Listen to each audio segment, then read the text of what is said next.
Good morning, beautiful people, and welcome to Alpha Omega 101. In this episode, I'm going to be going over the map layout as well as all of the wall weapon locations, box locations, and perk locations. There are two levels to Alpha Omega. There is an above ground and an underground. Above ground is pretty simple. It's just a cul-de-sac with some houses. However, in the bunker is where it starts to get confusing. The best way I think about it is that there are two main sections with the beds and the generators, and there are two subsections, two branches going off of each of those sections, being the diner, the lounge for the beds, as well as the APD control and storage for the generators. Starting in spawn here, this is at the end of the road or the beginning of the road, and we're heading to the cul-de-sac area. You can hop on down here. I'm going to be going over this map in three different lanes. There's the middle lane, there's the left lane, and the right lane. Obviously here in spawn we can go left or right, and we're going to choose center here for this first walkthrough. We have the strife on the wall right there. We have this wall weapon right here, and going through here we have a telepad right there.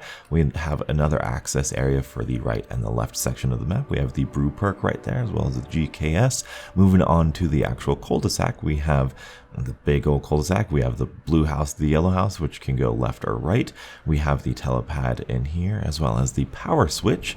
Going on through here, we have a box location, and inside of the red moving truck we have galvanuckles as well as the ICR, and that concludes this first lane of this center map. Moving into the right lane, we have a couple different houses. We have the Mog 12 shotgun on the wall as well as Rushmore. We can head on upstairs here where we have a buildable table for the Ray Gun Mark II upgrades, and we kind of have a jump on down back to here. We go through here, we have a backyard which gives us access to the bunker underground. That'll be important for you guys to remember later. Moving on in here, we have a valve for Pack-a-Punch as well as access to the front counter. Moving in here, we have another house with another access to front. As you just saw through that middle lane, we have the S-Car Go on the wall right there. Back here we have a portal location as well as a mystery box location. Moving on this way, after we turn on power, we have the backyard of the yellow house that was just up front. We have a MX9 on the ground or on the wall right there. We have entrance to the bunker right here, to the lounge, as well as a door that goes to a power up right there. Inside of the yellow house, we have the another perk slot, the cola slot right here, as well as the entranceway right here. We can go upstairs. We have the swordfish right there on the wall.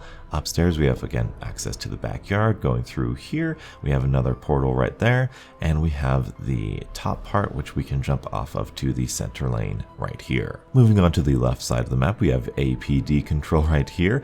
We have the SMG on the wall right here. We can also get up to the second story right here, which has some Easter eggs to it. You can jump on down to the backyard right here.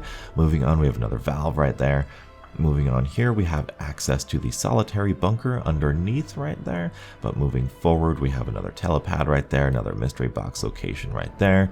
Going through here, another valve. Into this house we have the RK7 on the wall right there, as well as access to the front house right here, the front lane right there.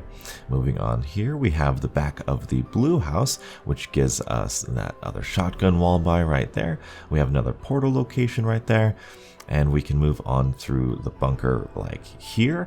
But going into the blue house, we have another valve right there. We can go up or down, obviously, just like the yellow house. We can go inside, and we have nothing on the wall. Actually, no Spitfire on the wall, apparently. We go on up here, and we have a buildable table for the shield, and then we have another access to the center area right here. Starting here in the blue house, we're going to go down and enter the bunker this way. It's only one way. We have the diner right here, which we have the Viper on the wall right there.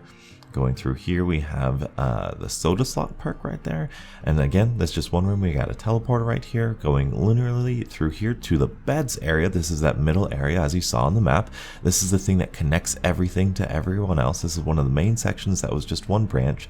In the beds area, we have Pack-a-Punch, the KN57 on the wall. We have one way to the generators, but if we just cut straight across here, we have a telepad right there, straight across here. Again, that's access to the generators over there. But again, straight across, we go to the lounge area. Lounge area is going to give us just across the street access to the lounge. That's the way I think about it. We have the auger on the wall right there. We have a loop around here, one room. We got Ted on the wall right there. And then going all the way up through here, you can see we've just crossed the street into the yellow house entrance. So if you go straight through the beds area, you just go across the street. That's the way I remember it. It really isn't all that confusing. You just go underneath here, go to the beds area, straight across, across the street. But if we decide to go through the generators area, you can see we can access the generators through here. And again, it is one big loop before we get into the generators. One big loop, we're back to the bed. So this is one main big hub right here. In the generators area, we have the Maddox on the wall right there, the Bowie knife on the wall right there, the tonic perk right there, and then just this big area. And again, we have 2 different options we can go. If we go to the left, we go to storage, which is the simpler area. It's going to be confusing, but it's just one path. We go through storage. We have the Titan on the wall right there. It's just one room. Try not to get too confused. It's just one room. That's where we came in. We're going through here, and we have the exit. Here is a little crossover, which I'll show you later, but the exit right here, and we go all the way up to this side of the map right here. Now, coming from this side, if we go down, again through storage, like I showed you before, all the way back down to the generators, and we choose this exit through solitary, just like the beds. It's just like we're crossing the street, but underground we have the Tommy gun right there. And before we get into the APD control, you can see, boom, just like this, we're up on the above ground. It's just like we've crossed the street, except solitary has a little branching room off of it, which has the APD in it. It has a crafting table right here, the Kashka on the wall right there. And then it's just one big circle, again, one big room right here, one big room. Now remember that secret telepad right there? Remember that secret crossover part that I told you about just recently? Yeah, this is it.